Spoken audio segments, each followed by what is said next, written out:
உறவுகளுக்கு வணக்கம். மீண்டும் அனைவரையும் சந்திப்பதில் மகிழ்ச்சி.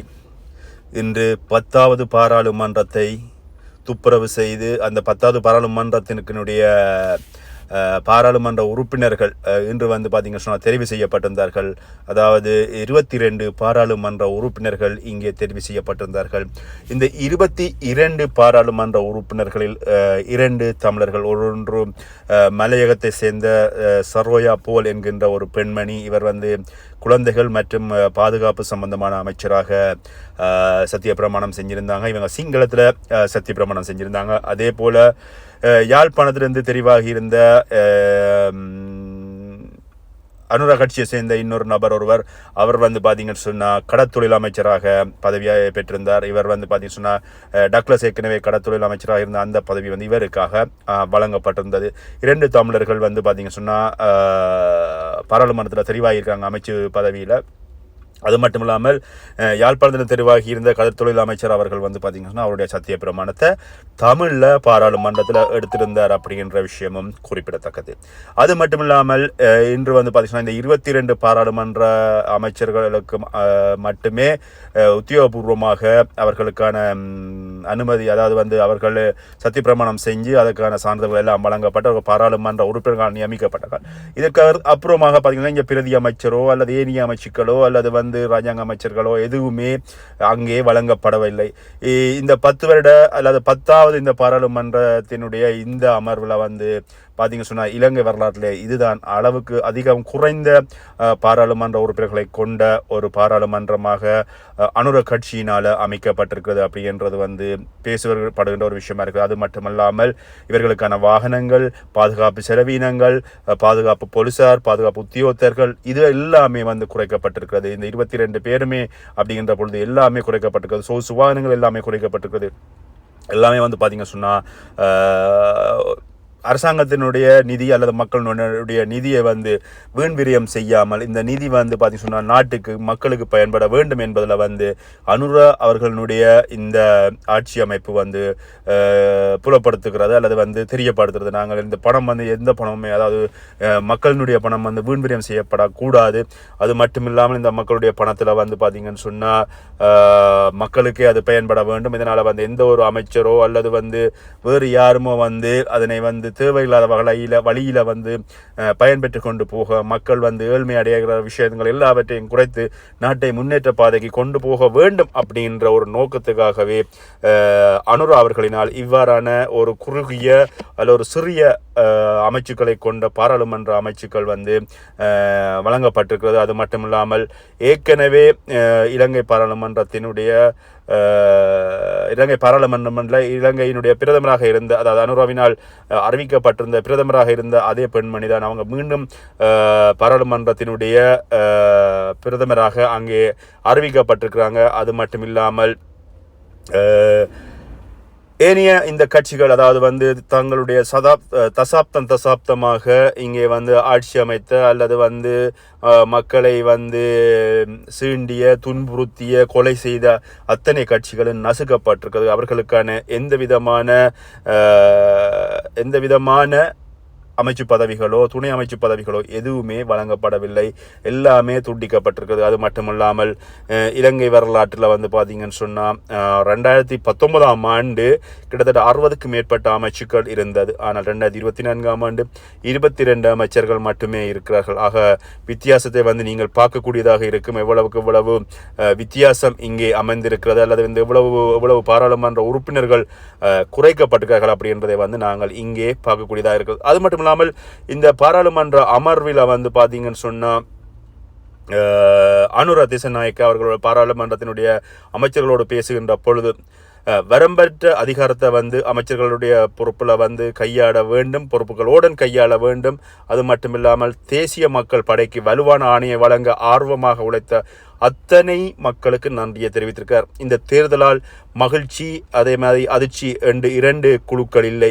தேசிய மக்கள் படை விரும்பிய இலக்கை அடைய அனைத்து மக்களினுடைய ஆதரவு, நம்பிக்கை அவசியம் அப்படின்னு சொல்லி அனுரா சொல்லியிருக்காங்க. இந்த தேர்தலுடைய முடிவுகள் எடுக்கப்பட்ட முடிவுகள் ஒடுக்கப்பட்ட மக்களுடைய விடுதலைக்கான அறைகூவல். அவர்களுக்கு இந்த சுதந்திரம் தேவைப்பட்டது, அதனால தான் நான் வெற்றிக்கு வந்தேன் அல்லது வந்து ஆட்சிக்கு வந்தேன் அப்படின்றத வந்து சொல்கிறார். நமது வெற்றி எவ்வளவு பெரியதோ அதே போல பொறுப்பும் சுமையும் நம் மீது இருக்கிறது அப்படின்னு சொல்லியும் அவர் சொல்லியிருக்கார். அதுக்காக தானும் தன்னோடு சேர்ந்திருக்கின்ற இந்த அமைச்சர்களும் ஒன்றுபட்டு எல்லாருமே ஒன்றுபட்டு நாங்கள் அதனை வந்து சாதிப்போம் அல்லது வந்து நிறைவேற்றுவோம், மக்களுக்கான நல்லதையை செய்வோம். அதே மாதிரி மக்களுக்கு எவ்வளவுக்கு எவ்வளவு அவர்களுடைய தேவையை நாங்கள் பூர்த்தி செய்ய வேண்டுமோ அதை செய்வோம். அது மட்டும் இல்லாமல் ஒவ்வொரு குடிமகனும் நாட்டில் வந்து சுதந்திரமாகவும் நிம்மதியாகவும் எந்தவித பிரச்சனையும் இல்லாமல் தன் மக்கள் திரிய முடியும் அப்படின்னு சொல்லியிருக்கிறாரு அனுர. அதுக்கான அங்கீகாரத்தை செப்டம்பர் மாதம் 21 தனக்கு மக்கள் வணங்கியிருந்தார்கள். அந்த ஆணையோடு இன்று பார்த்தீங்கன்னா இந்த பாராளுமன்ற தேர்தல் முடிந்து அதுக்கப்புறமாக இந்த பாராளுமன்ற அமைச்சர்கள் தெரிவாகின்ற விஷயத்துக்கு வந்து மக்கள் தனக்கே வடக்கு தெற்கு கிழக்கு மேற்கு அப்படின்னு சொல்லி எல்லா பகுதிகளும் தனக்கே ஆதரவை தந்திருக்காங்க. அதனால இவ்வளவு பெரிய ஆதரவை தந்து, அதாவது 3-2 பெரும்பான்மைக்கு அளவுக்கு அதிகமான ஆதரவை தந்து தன்னை நாட்டை ஆளுகின்ற தன்னுடைய அமைச்சுக்கள் நாட்டை ஆளுகின்ற தன்னுடைய அமைச்சுங்கள் ஒரு நல்ல வலுவான ஒரு முன்னேற்ற பாதையில் இருக்கின்ற இந்த நாடு, எங்களுடைய இலங்கை என்கின்ற நாடு ஒரு நல்ல ஒரு வளம் பெற்ற நாடாக வருவதற்கு மக்கள் ஆணை தந்திருக்கிறார்கள். இதற்காக எல்லாருக்கும் சேர்ந்து உழைத்திருக்கிறீர்கள். உங்கள் எல்லாருக்குமே வந்து மனமார்ந்த நன்றிகள் அப்படி என்று சொல்லி அனுர சொல்லியிருக்கிறாங்க.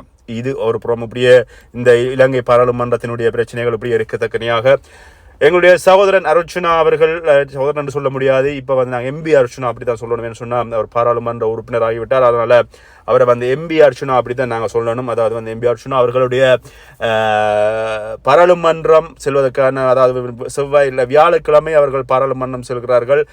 பாராளுமன்றத்தினுடைய முதலாவது அமர்வு வார வியாழக்கிழமை தான் ஆரம்பமாகிறது.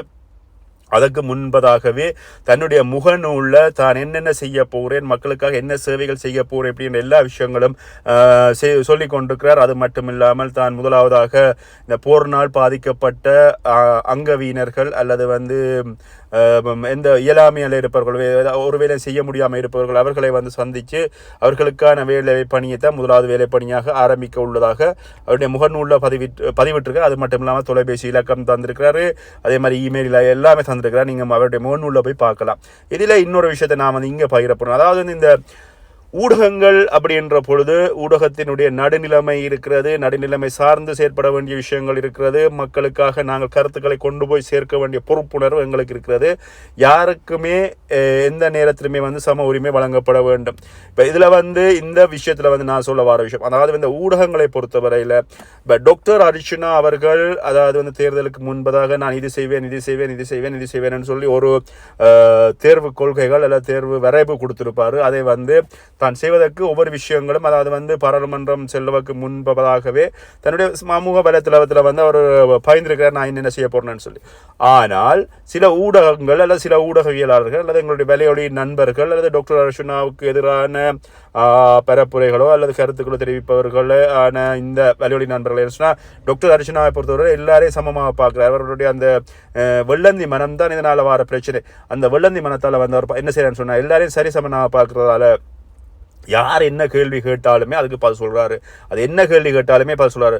நீங்கள் வந்து முதலாந்திரம் நீங்கள் பாராளுமன்றம் சொல்கின்ற பொழுது புலிக்கொடியோட போகிறோன்னு நீங்கள் போவீங்களா இல்லையா, இப்படிப்பட்ட விஷயங்கள் மாவீர தினத்துக்கு வந்து மாவீர தினம் செய்வேன்ட நீங்கள் செய்வீங்களா இல்லையா, அல்லது வந்து சபாநாயகரை குறுக்கிட்டு கேள்வி நீங்கள் கேட்பீங்களா இல்லையா, அல்லது வந்து இந்த வைத்திய சம்பந்தமான ஊழல்களை நீங்கள் பார்ப்பீங்களா இல்லையா, இப்படி பல்வேறுபட்ட விஷயங்களை வந்து எங்களை குறுக்கு கேள்விகளை கேட்டு டாக்டர் அர்ச்சுனாவை ஏதாவது ஒரு பிரச்சனைகளை மாட்டி விட்டு அவருடைய இந்த பாராளுமன்றத்தினுடைய உறுப்புரிமையை இல்லாமல் செய்யலாம், அதாவது பிரச்சனை உண்டு பண்ணி அந்த உறுப்புரிமையை இல்லாமல் செய்யலாம் அப்படின்னு சொல்லி பல்வேறு விஷயங்களை வந்து சில ஊடக நண்பர்கள் செய்து கொண்டிருக்கிறார்கள்.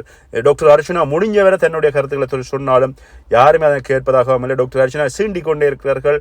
அதனால் வந்து அவரை வந்து எப்படியாவது அவருடைய பேரை மழுங்கடிக்க வேண்டும் என்பதிலேயே குறிக்கோளாக இருக்கிறார். ஏற்கனவே வந்து தேர்தலுக்கு முன்னர் எவ்வளவோ பிரச்சனைகள், கிட்டத்தட்ட 3 ஆசனம் கிடைக்க வேண்டிய நிலையில ஒரு சில ஊடகங்கள் செய்த நாசகார வேரியர்கள், அது வந்து ஒரு சில ஊடகங்கள் அவரை வந்து தரக்குறைவாகவும் அவரை சீண்டி பார்த்ததன் விளைவாகவும் இந்த 2 ஆசனங்கள் இல்லாமல் போனது அப்படின்னு சொல்லப்படுகிறது.